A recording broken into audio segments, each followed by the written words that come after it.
What the hell? So, according to the Metro newspaper, in 1992, when there was the Serbian-Bosnian War, apparently there were Italian tourists paying up to £70,000 to go over to Bosnia to shoot innocent civilians.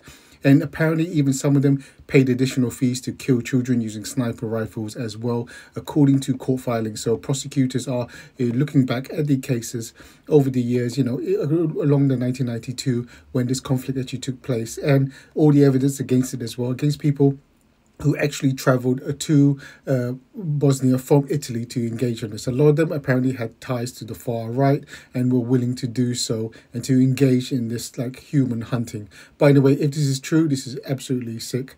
And, the amount of, money paid to whoever it is should be also be prosecuted, and all this human trafficking as well. And to actually pay extra money to shoot children is absolutely vile. But anyway, let me know what you think in the comments below. How vile is this? Let me know.